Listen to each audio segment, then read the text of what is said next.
Hey everyone, welcome to Taste Different Gaming Appetizers. And what are we talking about this time? Well, researchers have found that 87% of the US's classic video games are out of print and critically endangered. So a new study found that the vast majority of video games with a physical release in the US are out of print, which leaves a significant amount of the medium's history in danger of being forgotten. We've talked about video game preservation. You know, that for us, it's very important. I think for a lot of gamers, that's very important. And so it's kind of scary to see that a large percentage of these games are not available in any form or fashion. So the study, a survey of the video game reissue market in the US, was written by Phil Salvador, the library director of the Video Game History Foundation, with the assistance of a team of student researchers from the University of Washington. In the study, Salvador's research team set out to find how many classic video games that received an official release in the U.S. were available for legal purchase. Out of 4,000 titles surveyed, only 13% of the total games are still on the market in one way or another, whether through reissues, digital re-releases, HD remasters, or retro collections. The rest are out of print and unplayable without, doing like emulators with ROMs and stuff like that. So they say, for comparison, this is slightly above the availability of pre-World War II audio recordings. That's what Salazar writes. And slightly below the survival rate of American silent films. We're talking about games from the 80s, 90s, and 2000s. And they're just as in bad shape as music and movies from back when Calvin Coolidge was president. For the study's sake, classic was defined as any video game released before 2010 for any platform. As per the games database maintained by Moby Games, which was Amazon? No, it was Atari that bought them a while back. 2010 also happens to mark the point in when the video game market began to shift from largely revolving around physical media to digital distribution via virtual storefronts and things of that nature. So they say the games chosen for the survey were a random list from the Moby Games database, which includes every game released in the U.S. between 1948 up to 2010. To see how many of them were still available for purchase in some way. In addition, the team selected 3 different game libraries, the Commodore 64, the PlayStation 2, and the Game Boy family of products, and evaluated each according to how many titles in it were still available for purchase or play. This included going through every game released for every version of Game Boy. Of course, Nintendo shut that down not too long ago with the 3DS and with the storefronts and stuff. So as of April, the team found that out of the entire Game Boy library, which is roughly 2,500 titles released between 1989 and 2008, only 5.87% of them are still in circulation. The rest are only available through used game stores or ROMs and emulators. Some sort of piracy or something. For the Commodore 64, this one was worse, with 4.5% games that are still in print. Despite the popularity of the PlayStation 2, only 12% of the PlayStation 2's games library is available for legal purchase in 2023.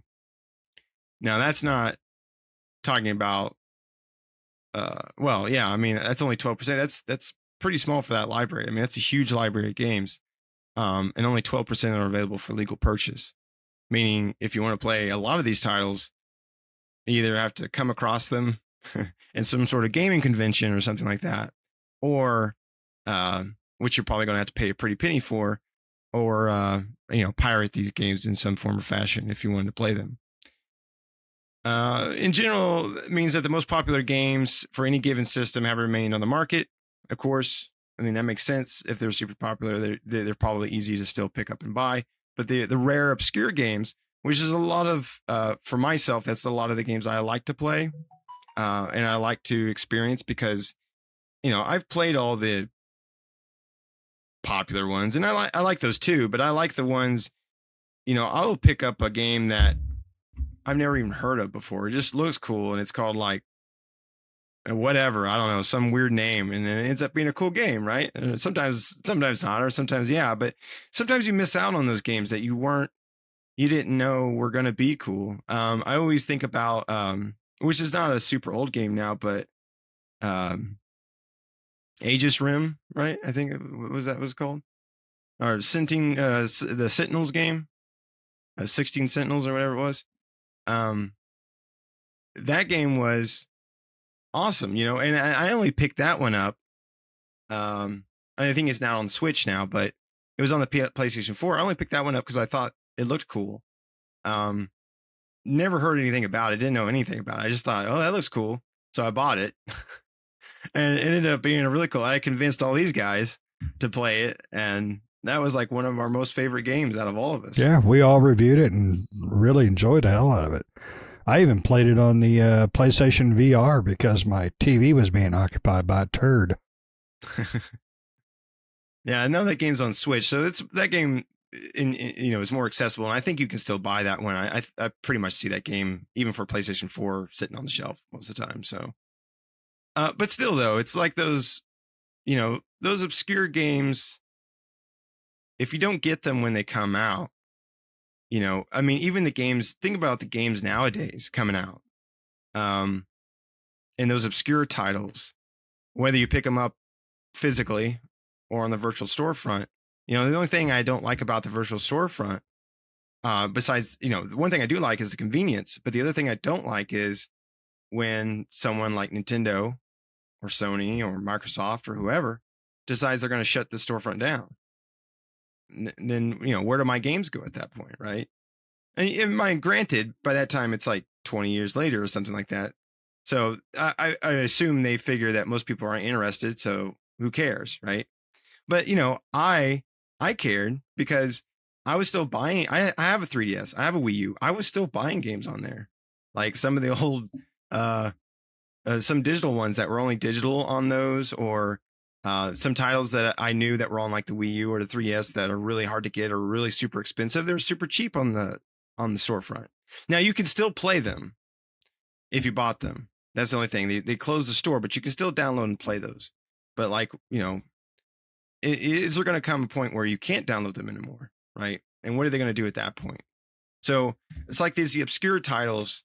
You've really got these less popular ones. You've really got to take a chance sometimes and pick them up. And we really need to do a better job of preserving these games because, that's a part of history, and it's a part of, and we like to see these old things. And so something where these games are accessible in some form or fashion, just to keep that preservation going. And I mean, that's one thing that the Video Game History Foundation, that's what they're trying to do, right? But it's kind of not scary, but kind of sad to hear that a lot of these games. Now, I mean, that's not every game, but they surveyed 4,000 games, and out of 4,000, only what was it, 13%? Yeah, 13% are available to buy in store. Not like at Best Buy, but like at a used game store or something like that. 13% is not a lot, especially when you're, out of 4,000. So, I don't know. What do you think about all that, Shane? It saddens me, really. As we read the article and as you were talking, I got to thinking, my God, the games that I have played over my, I won't give the age, but over my years, there are so many that even today still hold up. And I'm just talking a personal preference of games that I enjoyed throughout the years. Final Fantasy VIII, I bring it up all the time, but it's one of my absolute favorite games. I have the original. I don't have the reissue. I've got the original in box book, everything. I will never get rid of it. It's for my kids. It'll never be worth what Final Fantasy VII is. It just won't. I understand that.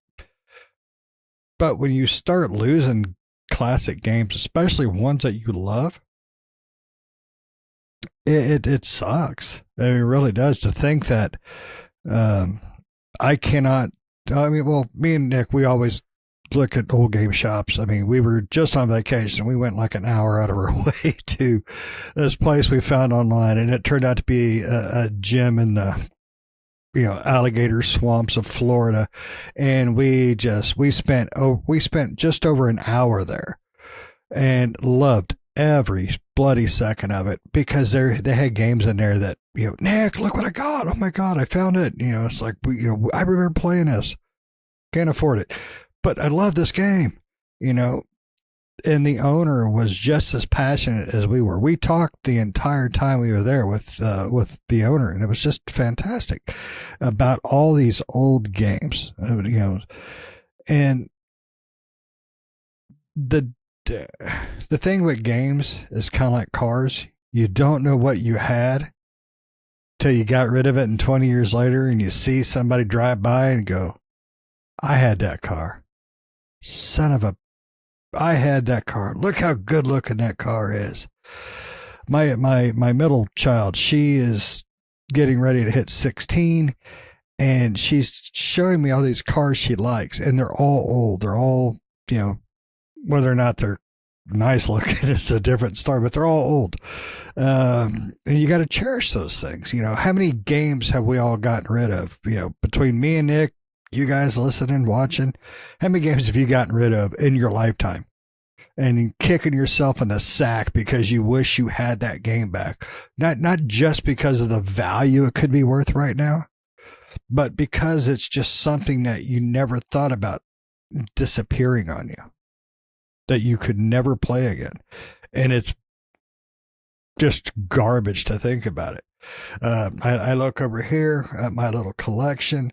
None of my games are for value. All of my games are for personal choice, because I will still pop them back out and play them. Nick's the same way. Nick, he's beyond me when it comes to his classic collection. So to think that there are games that we will never see again, never be able to pick up and play again, it's really heartbreaking. We need we need more museums to take a copy of a game and preserve it. We need developers to allow passionate people that want to remake their games or port them to an old Nintendo game, be able to port it over to PC. We need this stuff. We really do. And it bothers me when people are remaking a game. A passionate person is remaking a game, let's say Metal Gear Solid 1, and the developers are like, the original developers like, no, screw you, don't do it. We are not going to allow it. It's like, why? What are you doing with it? In the 20 years since it's been released, what are you doing with it? I'm not charging you to make it. I'm not charging you to put it out there. I'm not asking you for anything except for just to let me follow this passion. This way my son, your daughter, my daughters can play something that we truly loved back in the day. To me, the original Metal Gear Solid Solid 1 still holds up quite well. Some games don't. I mean, I can play Centipede, but I can't play it like I could so many other games. But it's heartbreaking to think that, when we go to Mo Gamecom this year, there's going to be games that we won't be able to find anymore. Like, it just, God, it sucks. Yeah, this is depressing me. You take over. I'm done talking. I'm sad. I'm sad now. Yeah. And I mean, you're exactly right. I mean, gamers as well as developers need to work with the Video Game Museum, the foundation, to preserve their titles, right? to make sure their titles are preserved. And they should really, just for the sake of game preservation, these developers should be they probably won't, but they should be working with them to preserve these titles, right? Just so that way in the future we can go back and play or experience titles that were coming out back in the 80s and the 90s, and instead of a publisher or developer deciding at some point that they're going to push out a retro collection or something like that, right? And they bring it out of the vault. These games are old enough, especially, I mean, if you're going to remaster it, that's one thing, but if you're just going to re-release it, then just put it out there for free, really. Especially if you have a really old game. Yeah, I would like to see that. But the biggest problem is with this, it's digital only kids. I mean, people younger than us, they grew up on digital. They grew up on Napster, download. And it's not a knock on them, but they don't, and we're all guilty of not knowing the consequences of an action today, what's going to happen tomorrow. Like I said about, how many games we have sold, how many consoles we have sold when we were young because we wanted the new next better thing. And now, we're waffle stomping our own groins because, God, I wish I had this back. I wish I had this back. I wish I had my Atari. I was so happy when I rebought my Dreamcast. It hurts to think about that. Now, the digital people, they're going to feel it when Microsoft or Sony, they get sued to collapse and then have to close everything. All your digital crap is gone. We don't buy games digitally. We rent games digitally. You don't own it. They still own it. When they close shop, they don't have to send you a physical copy. They don't have to send you a flash drive with the game on it. They have to just say, "See ya, sucker." I mean, that's it. That's where your games are. They're at somebody else's house. You will never get to play again when they go out of business. I mean, when Dreamcast was released, that was their last console. If they would have been digital, games are gone.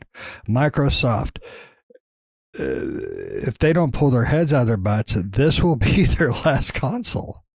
I mean, they may get one more in, but they've got to get those games out. They got to get those quality games out, or that's it. And then between me and Nick, there's, I don't know how many thousands games that's downloaded, that's been purchased, and they're gone. They are gone. Microsoft is not going to send me a copy of every one of those. They're not going to send me a thumb drive. Here you go. There's Halo 3, there's Halo 4. No, that's never going to happen. So we got to preserve games. We got to preserve our cars. You got to think about what you're getting rid of to gain and think about the future of it, especially now. You got rid of that disc. You probably ain't going to see it again. So I'm sad again. But thank you for watching the Ninja Turtle Shirt Hour. That's right. That's right. Jam those games into a jar and preserve them. That's all we need. Yep. But yes, don't forget to put a cracker in there to help with the moisture.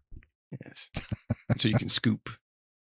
Yeah, I mean, game preservation is, yes, with old games. I don't know how many games I've at the game stores or whatever I picked up and go, I used to own this, and now they want like $100 and something for it, and it's like, I used to have that. I used to have all these. I paid things. $40 when it came out, and you want how much? Right. Yeah. But it is what it is. I mean, we were young and dumb, and that's just how it was. But I mean, back then you had to sell it because there was no other way you're going to get the new thing, right? Yep.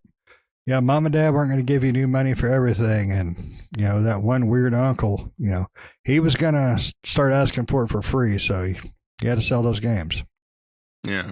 It's unfortunate, but we need to, the gaming community and the gaming developers and publishers and stuff like that need to do a better job of preserving these titles. And I know some titles are a little bit difficult due to copyright, and things of that nature. But, I'm sure that some form or fashion they can find a way around that, hopefully. But, it'd be better to preserve it, because I don't want it to, in like 10 years or 20 years or so, learn that they do another study and even further length of time and learn that the percentage is even lower, right? Or something like that. So, you got anything else you want to say about this? Nope. Just sad now. Thanks, right. you bastard. All right. Well, let us know down in the comments below. What do you guys think? What do you think of game preservation? What do you think of their study? 4,000 games studied, and only 13% of them available to buy in used game stores and the like. That's it's not a very high percentage out of 4,000. So, what do you think about that? Let us know down in the in the comments below. Spread that jam down in the comments. Let us know what you think. Also, thanks for watching. Make sure to like the video. Make sure to subscribe if you're not already. Do us a favor, hit that subscribe button. That would really help us out. And hit the bell notification to stay up to date with new videos that we do all the time. And we'll see you next time. See ya.